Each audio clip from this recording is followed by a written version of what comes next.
Hello, ഇന്ന് നമുക്കൊരു പുതിയ ഐറ്റം ഉണ്ടാക്കിയല്ലോ. പുതിയ ഐറ്റമല്ല, ഇത് സാധനം എല്ലാവരുടെ വീട്ടിലും ഉള്ളത് തന്നെയാണ്. പക്ഷെ ആരും ഇങ്ങനെ കറിയായിട്ടൊന്നും തയ്യാറാക്കാറില്ല. അതായത് കോവയ്ക്കയാണ് കേട്ടോ. കോവയ്ക്ക കൊണ്ട് ഞാൻ ഇന്ന് അടിപൊളി കറി തയ്യാറാക്കി. മീൻ കറിയേക്കാളും ടേസ്റ്റിൽ നമുക്കിത് തയ്യാറാക്കി എടുക്കാൻ പറ്റും.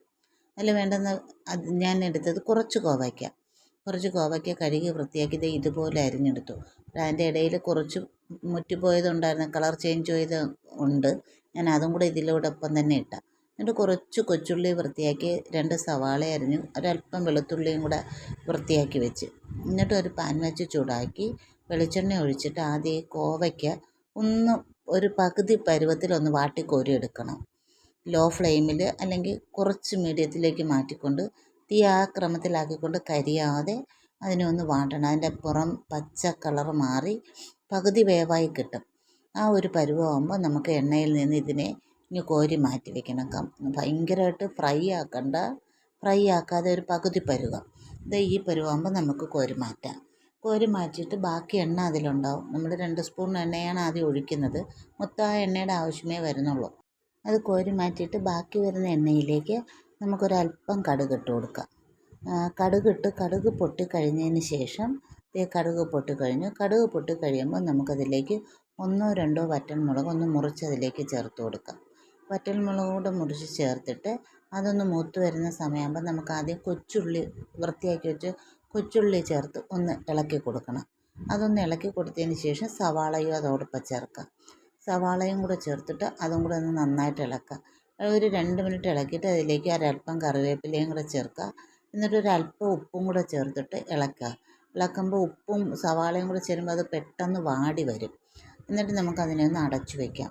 സവാള ഒന്ന് വാടി വരുന്ന സമയത്തേക്ക് നമുക്കിതിൻ്റെ അരപ്പൊന്ന് തയ്യാറാക്കിയെടുക്കാം.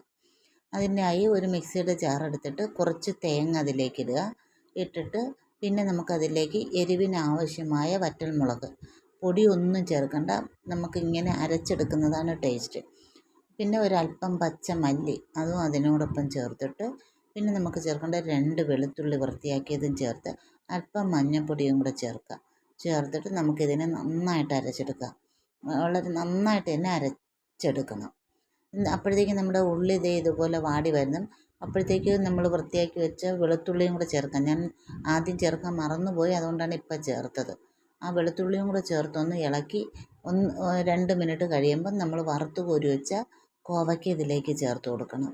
കോവയ്ക്കയും ചേർത്ത് ഉള്ളിയായിട്ട് നന്നായിട്ട് മിക്സായി കഴിയുമ്പോൾ നമ്മൾ അരച്ചു വെച്ച അരപ്പ് ചേർത്തിട്ട് മിക്സിയുടെ ജാറിലേക്ക് ഗ്രേവിക്ക് ആവശ്യമായ വെള്ളവും കൂടെ ചേർത്ത് ഇതിലേക്ക് ഒഴിച്ചു കൊടുത്തിട്ട് നന്നായിട്ട് ഇളക്കണം. ഈ അരപ്പും കോവയ്ക്കയും ഉള്ളിയും എല്ലാം കൂടെ മിക്സാവാൻ പാകത്തിന് നന്നായിട്ട് ഇളക്കിയിട്ട് നമ്മൾ ഉപ്പൊന്ന് നോക്കണം. കാരണം ആദ്യം കുറച്ച് ഉപ്പ് സവാളയിൽ ചേർത്തിട്ടുണ്ടായിരുന്നു, അത് പോരാതെ വരും. ആ പോരാത്ത ഉപ്പ് നമുക്ക് ഈ ഘട്ടത്തിൽ ചേർത്ത് കൊടുക്കണം. ഉപ്പ് നോക്കിയിട്ട് ആവശ്യമുള്ള ഉപ്പും കൂടെ ചേർത്ത് കൊടുത്ത് പിന്നെ ഇതിലേക്ക് ഒരു സ്വല്പം പുളിവെള്ളം, വളരെ കുറച്ച് മതി. ബ്രേക്ക്ഫാസ്റ്റിനൊക്കെ ആണ് കറി എടുക്കുന്നതെങ്കിൽ പുളിയുടെ അളവ് വളരെ കുറച്ച് മതി. അതും കൂടെ ഒഴിച്ചൊന്ന് ഇളക്കിയിട്ട് നമുക്കിതിനെ വേവാനായിട്ട് അടച്ചു വയ്ക്കാം. ഇടയ്ക്ക് അടപ്പ് തുറന്നൊന്ന് ഇളക്കി കൊടുക്കണം.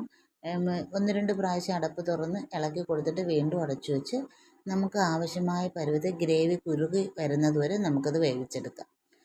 നമ്മുടെ ഗ്രേവിയുടെ പരുവം ആയിക്കഴിയുമ്പോൾ നമുക്ക് ഫ്ലെയിം ഓഫാക്കാം. പിന്നെ നമുക്ക് എന്തിനോടൊപ്പം ചപ്പാത്തിയോ അപ്പമോ ദോശയോ ചോറോ എന്തോ ആകട്ടെ എന്തിനൊപ്പവും കഴിക്കാനായി ഒരു അടിപൊളി കറി റെഡി. എപ്പോഴും നമ്മുടെ വീട്ടിലുള്ള സാധനമാണ്. ആർക്കും അധികം ഇഷ്ടമല്ല. കുറച്ച് കറികളൊക്കെ ഉണ്ടാക്കി നമ്മൾ കളയാറാണ് പതിവ്. പാഴായി പോകാറുണ്ട്. 2 3 4 ദിവസം കഴിയുമ്പോൾ ഇത് മുറ്റി പഴുത്തു പോകുന്ന സാധനമാണ് ഈ കോവയ്ക്ക. ഇനി ആരും ഈ കോവയ്ക്ക വെറുതെ കളയരുതേ. അടിപൊളി കറിയെ ഉണ്ടാക്കി നോക്കൂ, എല്ലാവർക്കും ഇഷ്ടമാകും. തയ്യാറാക്കി നോക്കണേ എല്ലാവരും. വീഡിയോ ഇഷ്ടമായെങ്കിൽ ആരും ലൈക്ക് ചെയ്യാൻ മറക്കരുതേ.